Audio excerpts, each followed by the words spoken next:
Certaines personnes disent que l'immigration de masse aux États-Unis peut aider à réduire la pauvreté dans le monde. Est-ce vrai? Eh bien non, ça ne l'est pas. Laissez-moi vous montrer pourquoi. Cette boule de chewing-gum représente les 1 million d'immigrants légaux que les États-Unis ont accueillis en moyenne chaque année depuis 1990. Maintenant, voyons qui, dans le monde, mérite notre compassion humanitaire. La Banque mondiale a un critère pour déterminer les gens extrêmement pauvres dans le monde. Ils gagnent moins de 2 $ par jour. Et combien de personnes gagnent moins de 2 $ par jour? On va commencer par l'Afrique. Rien qu'en Afrique, il y a 650 millions de personnes qui gagnent moins de 2 $ par jour. 650 millions. Et en Inde, 890 millions de personnes supplémentaires sont extrêmement pauvres. Avec la Chine, ça rajoute encore 480 millions de personnes qui gagnent moins de 2 $ par jour. Et malheureusement, le reste de l'Asie compte un nombre déchirant de 810 millions de personnes qui, toujours selon la Banque mondiale, gagnent moins de 2 $ par jour. Il y a enfin 105 millions de gens extrêmement pauvres en Amérique latine. Au total, la Banque mondiale nous dit qu'il y a 3 milliards de personnes dans le monde, 3 milliards de personnes qui sont extrêmement pauvres et qui gagnent moins de 2 $ par jour. Voici 3000 boules de chewing-gum. Chaque année, nous en prenons 1 million, avec la prétention d'avoir contribué à améliorer la situation d'un point de vue humanitaire. Le problème, c'est que nos migrants ne proviennent pas de ces populations extrêmement pauvres. Ces gens sont trop pauvres, trop malades, trop déconnectés pour arriver jusqu'ici comme immigrants. Nous avons tendance à prendre nos immigrants parmi les meilleurs des pauvres du monde. Le Mexique tend à définir le type d'immigrants que nous apportons ici parce que la plupart de ces personnes viennent du Mexique et que le Mexique est pauvre. Combien de personnes dans le monde vivent dans des pays qui ont un revenu moyen inférieur à celui du Mexique? La Banque mondiale nous dit que ce nombre est ces 3 milliards, plus encore 2,6 milliards de personnes. 5,6 milliards de personnes dans le monde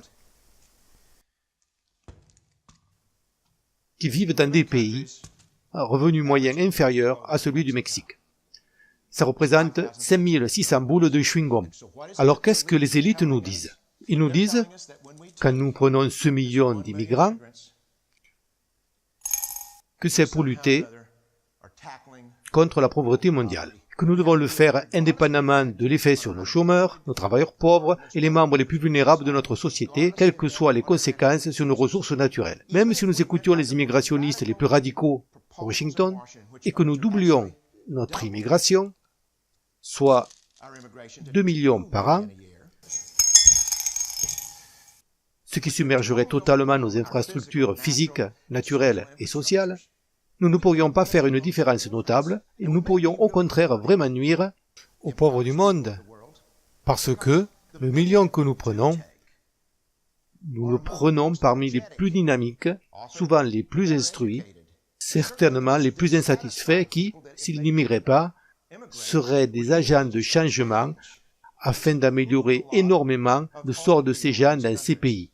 Les vrais héros, dans le domaine de l'humanitaire mondial, sont les gens dans ces pays qui ont les moyens d'émigrer vers un autre pays, mais qui, à la place, choisissent de rester pour aider leurs compatriotes au mieux de leurs compétences. Malheureusement, notre système d'immigration tend justement à inciter ce type de personnes à abandonner leurs compatriotes. L'impossibilité de faire par l'immigration une quelconque différence est en fait pire que ça en a l'air jusqu'ici. Parce que l'année dernière, lorsque nous avons pris 1 million d'immigrants, ces pays ont ajouté, en tenant compte des naissances et des décès, 80 millions de personnes dans la population pauvre. Cette année, le Congrès fait encore rentrer 1 million d'immigrés légaux. Cette année, selon les Nations Unies, ces pays devraient produire encore 80 millions de pauvres supplémentaires. Et l'année prochaine, vous pouvez être tout à fait sûr que le Congrès, à moins qu'il ne soit stoppé par les électeurs américains, importera encore 1 million d'immigrants, tandis que ces pays pauvres, malheureusement, verront leur masse croître d'encore 80 millions de personnes. Même si nous en prenions 5 millions par an, nous ne pourrons jamais compenser ce qui se passe dans ces pays pendant ce siècle. Ne voyez-vous pas? L'immigration ne pourra jamais être un moyen efficace ou même significatif pour lutter contre la souffrance du monde. Ces gens doivent être aidés là où ils vivent. 99,9% d'entre eux ne sera jamais en mesure d'émigrer vers un pays riche. C'est sans espoir de ce côté-là. Ils doivent croître où ils sont plantés. Le seul endroit où 99,9% de ces personnes peut être aidé, c'est l'endroit où ils vivent. Aidons-les là-bas.